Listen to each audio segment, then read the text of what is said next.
नमस्कार दोस्तों, स्वागत है आप सभी का आपके अपने YouTube channel Indian defence talk में। अगर आप भी एक डिफेंस लवर हैं, डिफेंस न्यूज़ को फॉलो करते हैं, तो हमारा चैनल आपके लिए वन स्टॉप डेस्टिनेशन है। हमारे चैनल को सब्सक्राइब करें और बेल आइकन ज़रूर दबाएं ताकि कोई भी अपडेट आपसे मिस ना हो। तो चलिए शुरू करते हैं आज का वीडियो।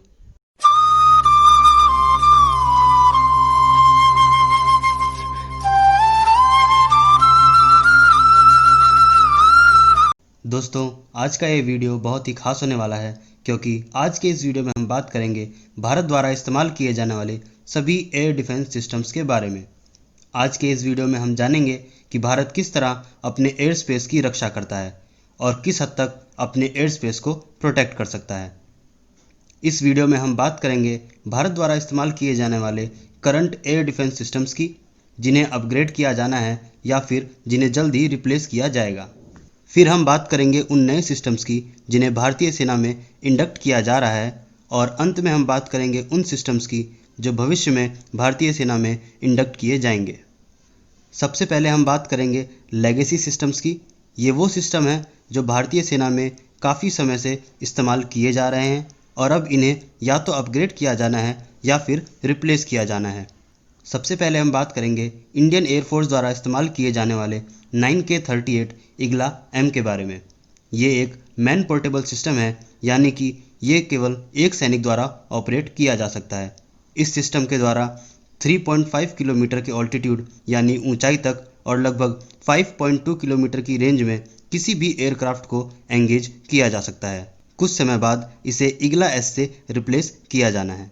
अगला सिस्टम जो भारतीय सेना द्वारा इस्तेमाल किया जाता है वो है एंटी एयरक्राफ्ट गन सिस्टम। ये गन्स काफ़ी खास होती है क्योंकि इनका रेट ऑफ फायर काफ़ी ज़्यादा होता है। इन गन्स का इस्तेमाल दुश्मनों की मिसाइल, एयरक्राफ्ट, हेलीकॉप्टर्स, यूएवीज और ड्रोन्स को तबाह करने के लिए किया जाता है। भारतीय सेना द्वारा 3 अलग अलग गन्स का इस्तेमाल किया जाता है। इनमें पहली गन है L70 ZU-23, जो एक 30 mm की गन है और इस गन की रेंज लगभग 2.5 किलोमीटर है और ये 2 किलोमीटर के ऑल्टीट्यूड तक किसी भी टारगेट को एंगेज कर सकती है। अगली दो गन्स हैं बोफोर्स की L60 और L70। ये दोनों ही 40 mm गन्स हैं। जहां L60 की रेंज 7 किलोमीटर की है, वहीं पर L70 की रेंज लगभग 12 किलोमीटर है।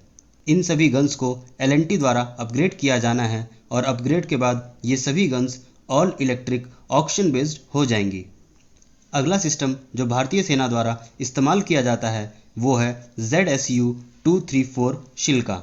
यह गन एक सेल्फ प्रोपेल्ड चेसिस पर बनाई गई है और इसमें एक इनबिल्ट रडार भी लगा हुआ है, जिसकी मदद से ये अपने टारगेट को बड़ी ही आसानी से ट्रैक कर सकती है। इस गन की रेंज 7 किलोमीटर है और ये लगभग 5.5 किलोमीटर तक किसी भी टारगेट को एंगेज कर सकती है। अगला सिस्टम जो भारतीय सेना द्वारा इस्तेमाल किया जाता है वो है 9K22 टंगस का। ये सिस्टम एक डबल लेयर प्रोटेक्शन प्रोवाइड करता है क्योंकि इसमें एंटी एयरक्राफ्ट गन के साथ साथ मिसाइल्स भी लगी होती हैं। इस सिस्टम की रेंज 8 किलोमीटर है और ये लगभग 3.5 किलोमीटर के ऑल्टीट्यूड तक किसी भी सिस्टम को एंगेज कर सकता है। बात करें अगर शिल्का और टंगस्का की, तो ये दोनों ही सिस्टम हाल ही में अपग्रेड किए गए हैं। अगला सिस्टम जो भारतीय सेना द्वारा इस्तेमाल किया जाता है वो है 9K33 ओसा AKM सिस्टम। ये सिस्टम पूरी तरह मिसाइल बेस्ड है और इसमें एंटी एयरक्राफ्ट गन्स का इस्तेमाल नहीं किया जाता। इस सिस्टम में 3 अलग अलग रडार्स का इस्तेमाल किया जाता है। इस सिस्टम में सी बैंड रडार का इस्तेमाल टारगेट का पता लगाने के लिए किया जाता है। एच बैंड रडार का इस्तेमाल ट्रैकिंग और सर्चिंग के लिए किया जाता है और जे बैंड का पल्स मोड रडार एक फायर कंट्रोल रडार है। 3 अलग अलग रडार्स का इस्तेमाल करने के कारण इसकी परफॉर्मेंस और एक्यूरेसी काफ़ी अच्छी है। इस सिस्टम की रेंज 15 किलोमीटर है और ये लगभग 12 किलोमीटर के ऑल्टीट्यूड तक किसी भी टारगेट को एंगेज कर सकता है। अगला सिस्टम जो भारतीय सेना द्वारा इस्तेमाल किया जाता है वो है 9K35 स्टर्ला। इस सिस्टम को ओसा AKM सिस्टम को कॉम्प्लीमेंट करने के लिए बनाया गया था। स्टर्ला सिस्टम बहुत ही खास है क्योंकि इसमें पहली बार इलेक्ट्रो ऑप्टिकल सेंसर्स और इंफ्रारेड सेंसर्स का इस्तेमाल किया गया था। जिसकी वजह से इन्हें जैम कर पाना काफ़ी मुश्किल था और इसी वजह से इनकी परफॉर्मेंस काफ़ी शानदार थी। इस सिस्टम की रेंज 10 किलोमीटर है और ये लगभग 5 किलोमीटर के ऑल्टीट्यूड तक किसी भी टारगेट को एंगेज कर सकता है। अभी तक हमने जितने भी एयर डिफेंस सिस्टम्स की बात की वे सभी very short range air defence system की कैटेगरी में आते हैं और अब हम बात करेंगे short range air defence systems की। इस कैटेगरी में सबसे पहला सिस्टम जो भारतीय सेना द्वारा इस्तेमाल किया जाता है वो है 2K12 क्लब मिसाइल सिस्टम। ये एक सेल्फ प्रोपेल्ड चेसिस के ऊपर बनाया गया है। ये एक नेटवर्क सिस्टम है और इसके एक लॉन्चर में 4 मिसाइल्स होती हैं। इस सिस्टम में कमांड गाइडेंस का इस्तेमाल किया जाता है और ये semi active radar homing technique की मदद से अपने टारगेट को लॉक करता है। इस सिस्टम की रेंज 20 किलोमीटर है और ये लगभग 7 किलोमीटर के ऑल्टीट्यूड तक किसी भी टारगेट को एंगेज कर सकता है। अगला सिस्टम जो भारतीय सेना द्वारा इस्तेमाल किया जाता है वो है S-125 पेचौरा। ये सिस्टम एक medium range air defence system है। ये एक पॉइंट एयर डिफेंस सिस्टम है और ये मोबाइल नहीं है। खबरों की माने तो भारतीय वायुसेना के सभी एयर बेसिस को इसी सिस्टम द्वारा प्रोटेक्टेड किया गया है। वैसे तो ये सिस्टम काफ़ी पुराने हैं पर भारतीय वायुसेना के लिए इन्हें हाल ही में लेटेस्ट स्टैंडर्ड्स में अपग्रेड किया गया है। कुछ लोग यह भी स्पेकुलेट करते हैं कि भारत के पास S-300 सिस्टम्स भी है और ऐसी स्पेकुलेशन की वजह यह है कि भारत में कई बार S-300 सिस्टम्स के रडार देखे गए हैं, लेकिन जानकारों की माने तो इन रडार का इस्तेमाल भारतीय सेना द्वारा S-125 पेचौरा और S-200 के साथ किया जाता है। बात करें अगर S-125 पेचौरा की तो इसकी रेंज तकरीबन 35 किलोमीटर है और ये 18 किलोमीटर के ऑल्टीट्यूड तक किसी भी तरह के टारगेट को एंगेज कर सकता है। अब हम बात करेंगे long range air defence systems की। इनमें सबसे पहला सिस्टम जो भारतीय सेना द्वारा इस्तेमाल किया जाता है वो है S-200।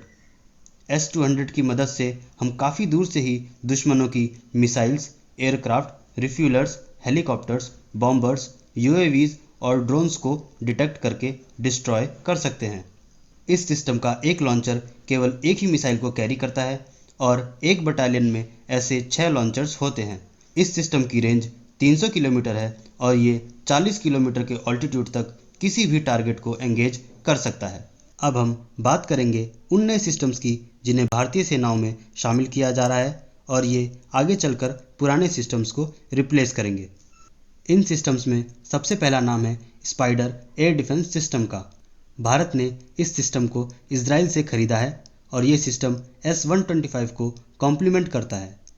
Spider air defence system में 2 तरह की मिसाइलों का इस्तेमाल किया जाता है, जिसमें पहली मिसाइल है पाइथन। पाइथन एक इंफ्रारेड और electro optical sensor based missile है। इस मिसाइल की रेंज तकरीबन 30 किलोमीटर है और ये 9 किलोमीटर के ऑल्टीट्यूड तक किसी भी टारगेट को एंगेज कर सकती है। इस सिस्टम में इस्तेमाल की जाने वाली दूसरी मिसाइल है डर्बी मिसाइल। डर्बी मिसाइल के अंदर एक्टिव रडार सीकर का इस्तेमाल किया जाता है। इस मिसाइल की रेंज तकरीबन 50 किलोमीटर है और ये 16 किलोमीटर के ऑल्टीट्यूड तक किसी भी टारगेट को एंगेज कर सकती है। अगर बात करें अगले सिस्टम की तो वो है आकाश एयर डिफेंस सिस्टम। जैसा कि आप सभी लोग जानते ही हैं कि आकाश भारत द्वारा बनाया गया पूर्ण रूप से स्वदेशी सिस्टम है। इस प्रोग्राम की शुरुआत में कुछ मुश्किलें सामने आई थी पर DRDO ने उन सभी प्रॉब्लम्स को रिजॉल्व कर लिया है और अब ये सिस्टम भारतीय सेना में इंडक्ट भी हो रहे हैं। ये system spider air defence system को कॉम्प्लीमेंट करता है। इस सिस्टम की रेंज तकरीबन 25 किलोमीटर है और ये 18 किलोमीटर के ऑल्टीट्यूड तक किसी भी टारगेट को आसानी से ध्वस्त कर सकता है। अगला सिस्टम जो भारतीय सेनाओं द्वारा इस्तेमाल किया जाता है वो है MRSAM एयर डिफेंस सिस्टम, यानी कि medium range surface to air missile system. यह सिस्टम काफ़ी हद तक बराक 8 पर बेस्ड है। जैसा कि आप सभी लोग जानते ही हैं कि बराक 8 को इजराइल और भारत द्वारा मिलकर बनाया गया है। इस सिस्टम की रेंज तकरीबन 70 किलोमीटर की है और ये लगभग 16 किलोमीटर के ऑल्टीट्यूड तक किसी भी टारगेट को ध्वस्त कर सकता है। वैसे तो बराक 8 ER को भी बनाया जा चुका है जिसकी रेंज तकरीबन 100 किलोमीटर है, पर भारत द्वारा इन सिस्टम्स में कोई खास इंटरेस्ट नहीं दिखाया गया, जबकि स्वदेशी MRSAM को भारतीय वायुसेना में इंडक्ट भी कर लिया गया है। अब हम बात करेंगे उन सिस्टम्स की जो भविष्य में भारतीय सेनाओं में शामिल किए जाने हैं। इन सिस्टम्स में सबसे पहला नाम है QRSAM का। QRSAM यानी कि quick reaction surface to air missile system. यह सिस्टम पूर्ण रूप से स्वदेशी है और DRDO की क्षमताओं का जीता जागता उदाहरण भी है। अपने टेस्ट के दौरान इस सिस्टम की परफॉर्मेंस बहुत ही शानदार थी। इस सिस्टम द्वारा भविष्य में 9K33 ओसा, 9K35 स्टर्ला और 2K12 क्लब को रिप्लेस किया जाएगा। इस सिस्टम की रेंज तकरीबन 25 किलोमीटर की है और ये लगभग 6 किलोमीटर के ऑल्टीट्यूड तक किसी भी टारगेट को ध्वस्त कर सकता है। बात करें अगर अगले डिफेंस सिस्टम की तो वो है XRSAM यानी कि extended range surface to air missile system. यह सिस्टम पूर्ण रूप से स्वदेशी है और भारत द्वारा इसके लिए एक नई मिसाइल का निर्माण किया जा रहा है। इस सिस्टम की रेंज तकरीबन 250 किलोमीटर की होगी और खबरों के अनुसार ये लगभग 20 किलोमीटर के ऑल्टीट्यूड तक किसी भी टारगेट को ध्वस्त कर सकेगा। वहीं बात करें अगर स्लो मूविंग टारगेट्स की यानी कि बॉम्बर्स, अवाक्स, रिफ्यूलर्स और ट्रांसपोर्ट एयरक्राफ्ट की तो ये लगभग 350 किलोमीटर की दूरी से उन्हें डिटेक्ट करके ध्वस्त कर सकेगा।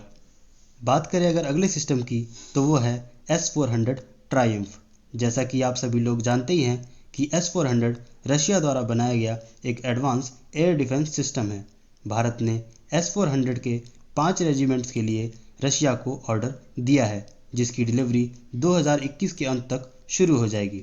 बात करें अगर S-400 की तो ये सिस्टम 4 अलग अलग तरह की मिसाइलों का प्रयोग करता है और इसी वजह से इसकी रेंज 400 किलोमीटर की है और ये 60 किलोमीटर के ऑल्टीट्यूड तक किसी भी टारगेट को ध्वस्त कर सकता है। जैसा कि आप सभी लोग जानते ही हैं कि S-400 इस समय दुनिया का सबसे बेहतरीन एयर डिफेंस सिस्टम है। बात करें अगर अगले सिस्टम की तो वो है आकाश NG। यह सिस्टम पूर्ण रूप से स्वदेशी है और DRDO द्वारा इस पर काम किया जा रहा है। इस प्रोग्राम के तहत DRDO आकाश एयर डिफेंस सिस्टम को और भी एडवांस और डेडली बनाएगा। इस सिस्टम के लिए DRDO द्वारा एक नई मिसाइल का निर्माण किया जाएगा और आकाश NG की सभी मिसाइलें कैनिस्टर के अंदर ही होंगी। इस सिस्टम के अंदर active electronic scanned array radar का इस्तेमाल किया जाएगा। इस सिस्टम की रेंज 50 किलोमीटर से अधिक होगी और ये लगभग 18 किलोमीटर के ऑल्टीट्यूड तक किसी भी टारगेट को नष्ट कर सकेगा। बात करें अगर अगले सिस्टम की तो वो है भारत का BMD सिस्टम यानी कि ballistic missile defence system. Bharat द्वारा यह सिस्टम 2 फेजेस में बनाया जाएगा और खबरों की माने तो इसका पहला फेज पूरा भी हो चुका है। यह सिस्टम एक डबल लेयर सिस्टम होगा जिसमें 2 अलग अलग तरह की मिसाइलों का इस्तेमाल किया जाएगा। बात करें अगर पहली मिसाइल की तो वो हमें एक्सो एटमॉस्फेरिक एंगेजमेंट प्रोवाइड करेगी यानी कि दुश्मन की मिसाइल को वायुमंडल के बाहर ही नष्ट कर देगी। इस मिसाइल का एंगेजमेंट ऑल्टीट्यूड 50 से 80 किलोमीटर का होगा। पर अगर कोई मिसाइल हमारे फर्स्ट लेयर ऑफ डिफेंस से बचकर वायुमंडल के अंदर आ जाती है तो उसके लिए दूसरी मिसाइल बनाई गई है जो हमें एंडो एटमॉस्फेरिक एंगेजमेंट प्रोवाइड कराएगी और यह मिसाइल 30 किलोमीटर के ऑल्टीट्यूड तक किसी भी टारगेट को नष्ट कर सकेगी। यहाँ पर पहली मिसाइल थी पैड यानी कि पृथ्वी एयर डिफेंस और दूसरी मिसाइल थी एड यानी कि एडवांस एयर डिफेंस।